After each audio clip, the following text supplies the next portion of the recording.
wakati niko na ubiri, Mungu ananipeleka mahali panaitwa government. Ninaona madaktari wamesimama wanajadili. Ninasikia wanasema inabidi upasuaji tumboni, uvimbe. Umeambiwa hospitali kuna kitu kinaitwa uvimbe? Ndio. Ninaona mwanaume kama wewe kwa mganga wa kienyeji. Na baada ya kufika kwa mganga, ninaona huyu mwanaume ana discuss na mganga wa kienyeji, anasema nimalizie huyu kijana anasumbua familia yangu. Why? Na huyu mganga ninaona ametupa vitu 3 ndani ya tumbo lako. Na baada ya kutupa hivi vitu kuna ndoto uliota. Ili tumbo hautakuwa tena hivi. Natoa uchawi wote uko ndani saa hii kwa jina la Yesu. Amen. Huyu hapa ninawapa leo ni lini? Jumapili atakuja amesimama hapa ili tumbo mtaliona. Wana hawa ninaona watoto 3 nyuma yako. Nyumba ni kwako. Watoto wangapi? 3. Ila kuna kitu shetani ameweka juu yako. Na hiki kitu shetani alichopandikiza, ninaona wanakataa usiishi na ndoa. Unaelewa? Tabiri mwana nabii, tabiri. Hivi ni kama zungumza. Mwana hawa ulifunga ndoa na chima hapa mwaka 2018 mwezi wa 3 tarehe 8. Na huyu chini amefunga na wewe ndoa na anaishi na wewe ndani ya nyumba yako. Hata hivi niko nazungumza, yuko kitandani amelala kama mume.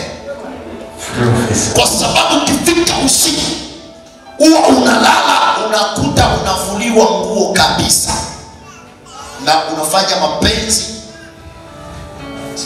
Rakatabosha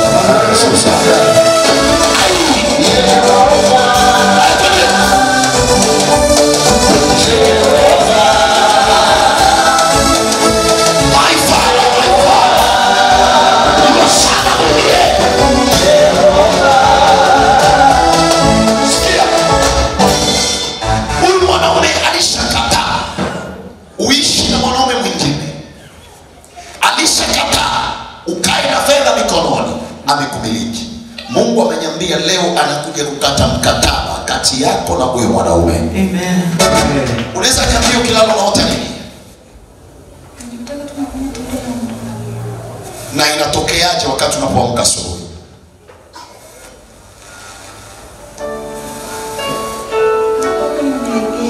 Mwili umelegea.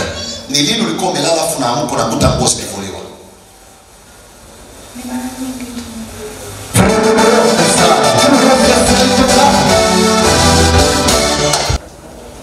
Hiyo agano kwa kwenye damu. Manake nguvu ya Mungu kunaingia ndani yake sahihi na itasimama kwenye maisha yake na kufunga. My God.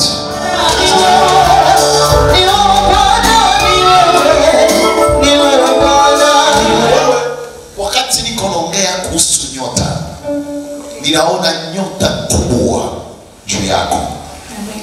Ila hii nyota niko naona mtu mmoja makaburi ya Kinondoni alibeba nyota yako ukiwa Bagamoyo. Unafahamu Bagamoyo? Wewe ni msanii? Ni msanii. Unachora na kuigiza? Pia unaimba? Njoo.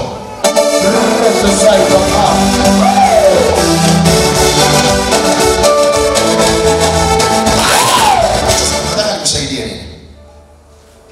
Nataka unisaidie nipate kazi. Na nipate pia mchumba unioa. Alisi ni nani? Mtoto wangu. Yuko wapi? Yuko Iringa. Umshukuru Mungu sana kukanyaga hapa.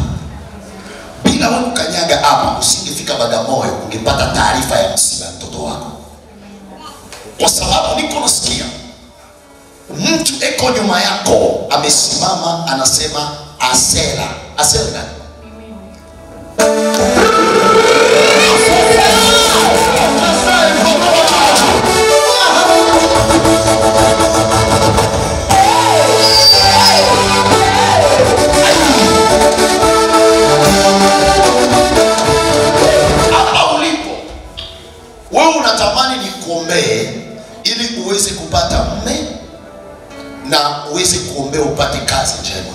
ila Mungu ameniambia, unasikia, kuna taarifa mbaya inataka kuja kwako, ni mbaya.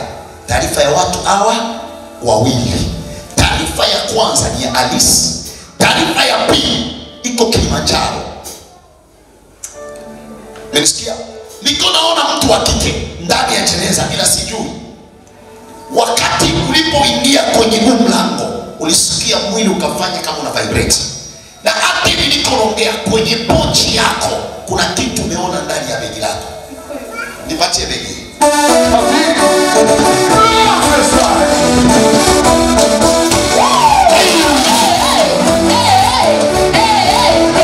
Mchawi aliyemkamata huyu binti, hata kama amekufa, na ule aliyekuwa kwenye kikao, naye lazima afe.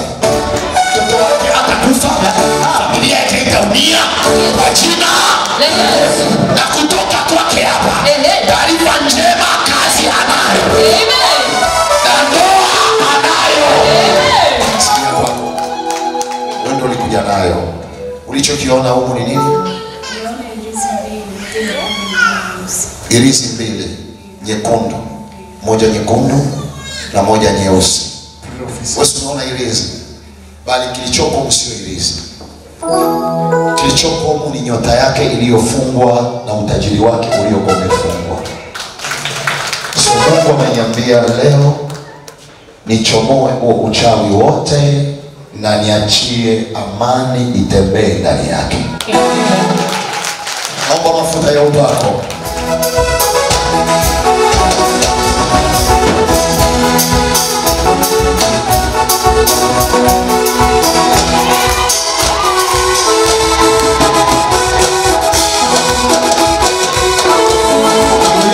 Aliyechukua utajiri wako, Mungu ampige kwa jina la Yesu. Yeyote aliyekamata maisha yako leo, Mungu amchape kwa jina la Yesu.